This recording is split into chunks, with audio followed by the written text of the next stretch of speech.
8 nights and 7 days. You know I was cut for the chase. And they all talked about. Hello, I'm Pato. Patricia is my name. Pato is my nickname. I'm from Argentina, currently in Thailand. I have a podcast in Spanish about my travels that I started in Indonesia a few months ago. But despite my quiet, poor English, I thought it would be a good idea to translate my podcast into English.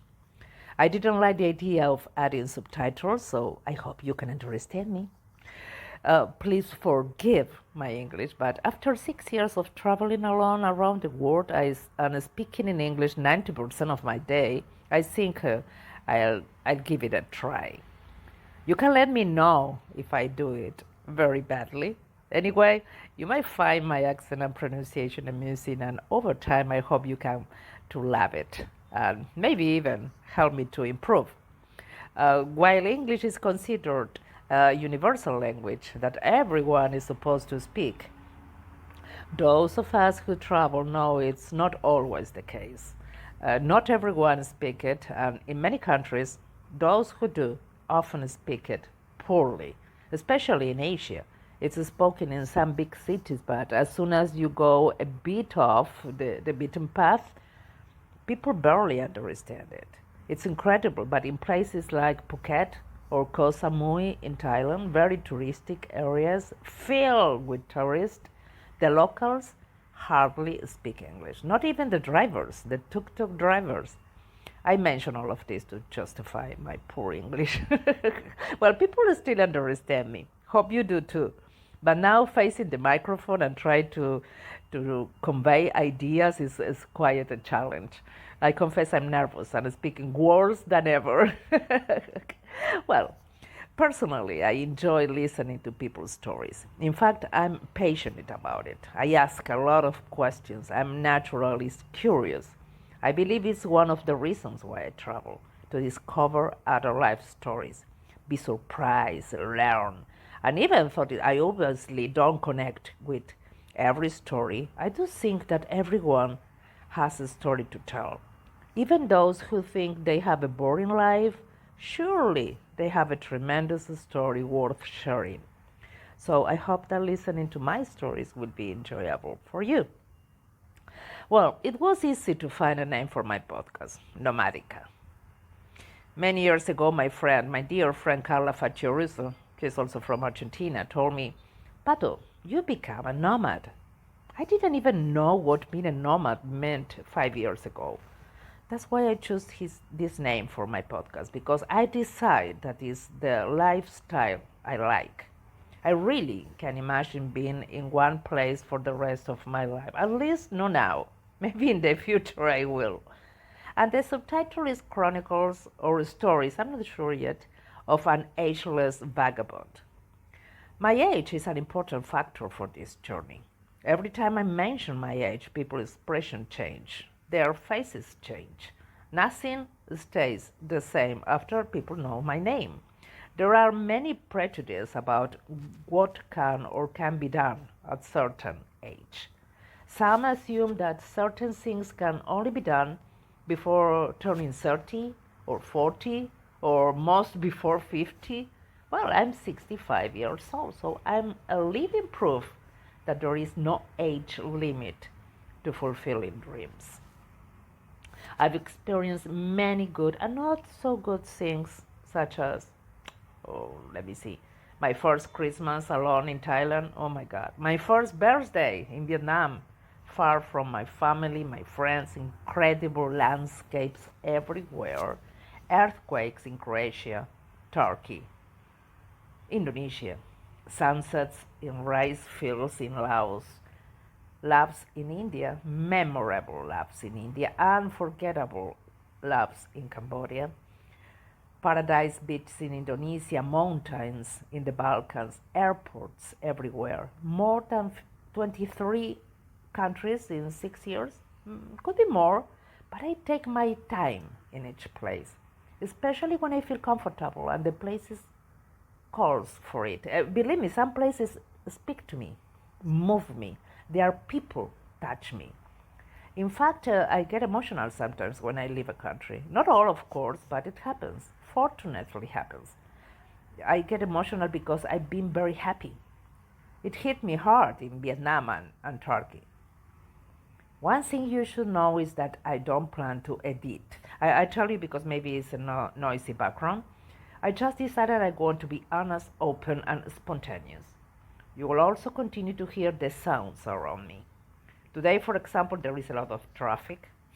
I'm a nomadic traveler, and I'm always accompanied by the sounds of nature sometimes, motorcycles in Asia, and horns in India. Want to know how this journey started? Do you want to know? Okay, here it goes. I always liked the idea of traveling. I want to be a flight attendant when I was a child. It was my dream. However, my mom said that they were luxury mates and didn't give me a chance to decide. But besides the dream of traveling that millions of humans share, my frustration in Argentina reached its limit. I had a restaurant, a bar, and debts were overwhelming me. Taxes and social charges were suffocating me. My family also was going through a peculiar crisis of bonds. Well, with 3 daughters and a son, how not to have a crisis?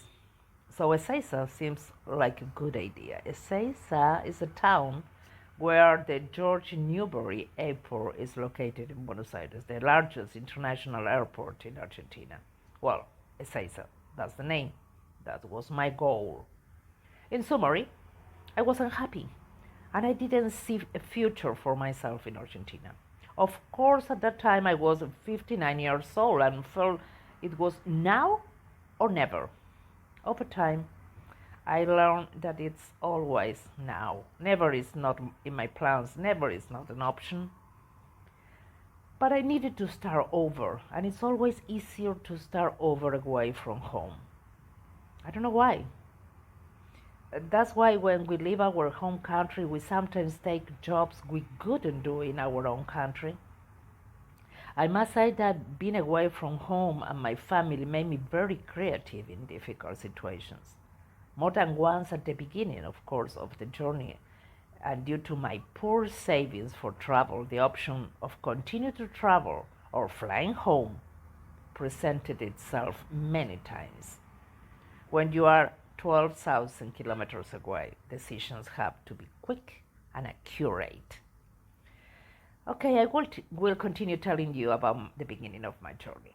One night, I was in a bar with 2 friends, Barbie and Natalia, and after several beers, I spent the time talking about my problems and how fed up I was with everything.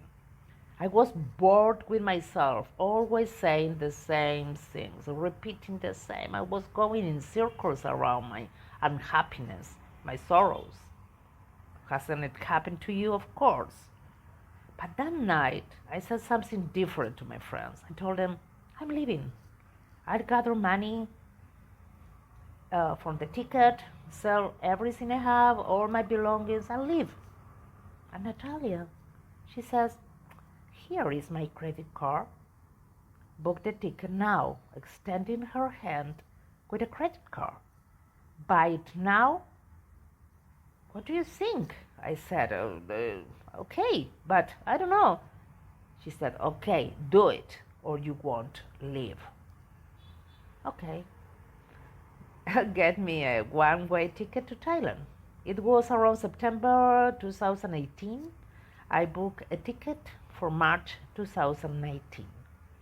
Enough time to repay the ticket money, pay off all my debts, employee salaries, and taxes and fees, and gather enough to leave. And it was done. On March 23, I was flying to Thailand. Seems easy, right? It wasn't easy. It wasn't easy. Not that easy.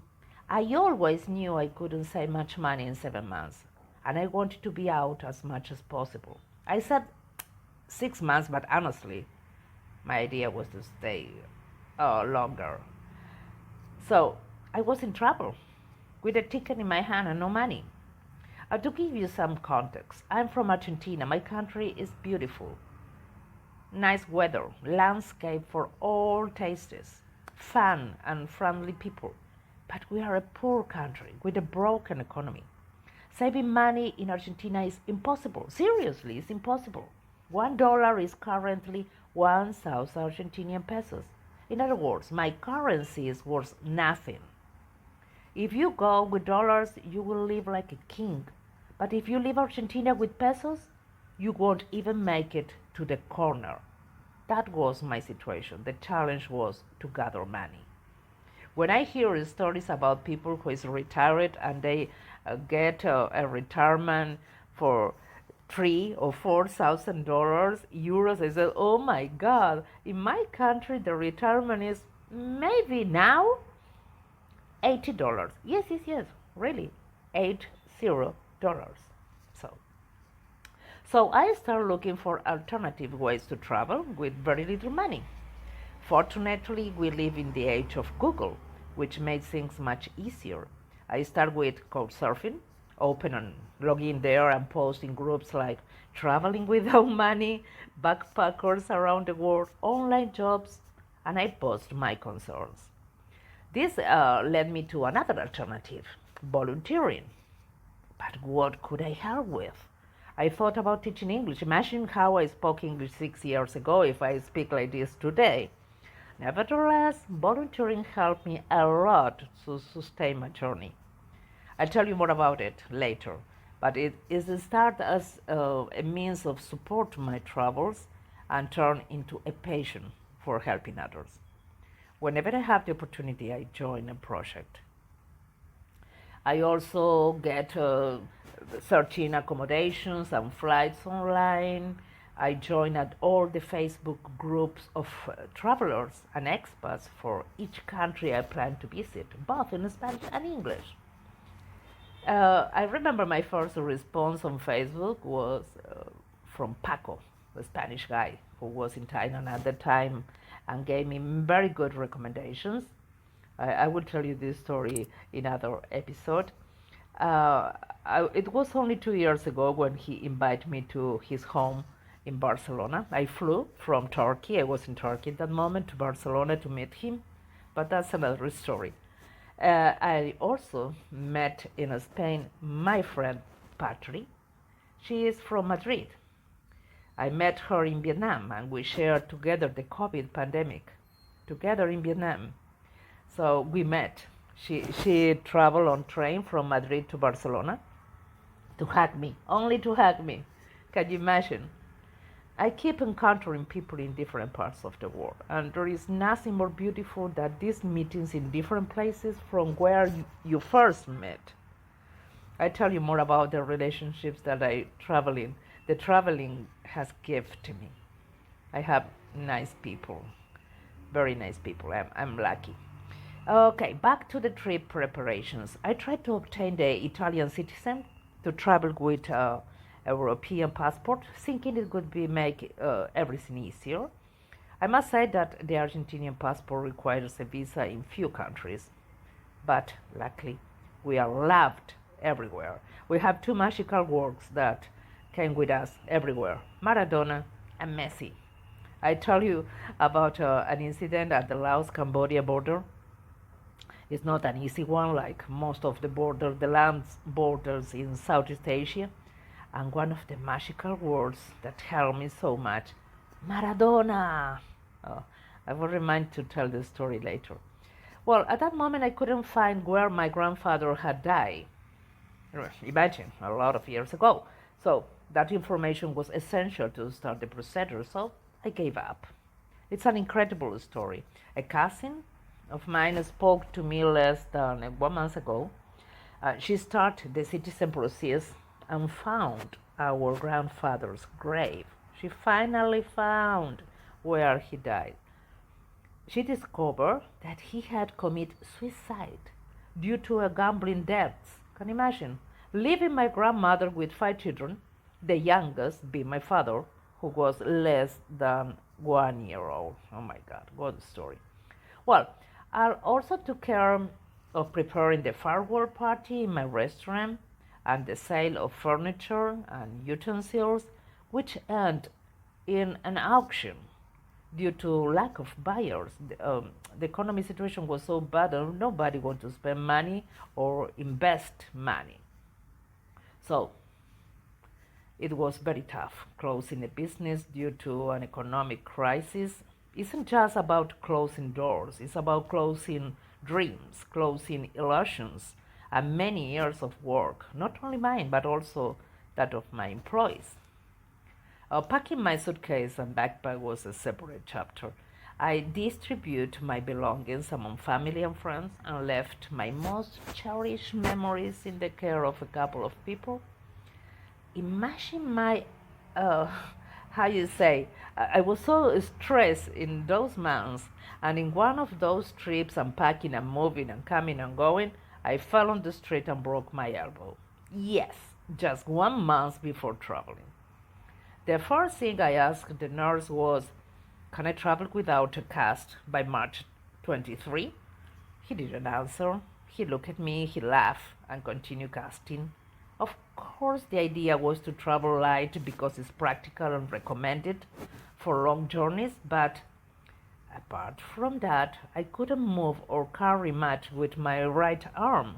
Well, compared to how I travel now, I'm like a turtle with a small backpack for my work devices and a suitcase that can't exceed 12 kilos. My life, my entire life, fits into that space, including very small memories I treasure from my travels. I mean, bracelets, earrings, rings, scarves. Nothing larger fits in my luggage. It wasn't easy to part with my belongings, books, clothes, material memories that accompanied me for so many years. I cried a lot while packing. It was a mix of happiness and sadness, especially because, as I mentioned, something told me deep in my heart that I couldn't see my loved ones for a long time. In fact, I still haven't returned. Well, I gathered a lot of information about the countries I wanted to visit, different travel options, ways to travel, visas, vaccines. As I mentioned, with much less money than expected, I boarded the plane with the first stop in Barcelona, my first destination, which took me a big chunk out of my savings. But I spent my first 10 days in Barcelona very happy. I had crossed the imaginary bridge across the Atlantic. Wow, I did! I have done! My eldest son took me to the airport. I stayed overnight at his house. We stopped at a pharmacy to buy an antibiotic because I brought a first aid kit just in case. But luckily, I've used it almost not at all. We laughed a lot during the journey, more from nerves than from anything funny. I cried a little. My son had to help me with the check-in. I had to pay for excess baggage and it was also crazy everything. It was unbelievable.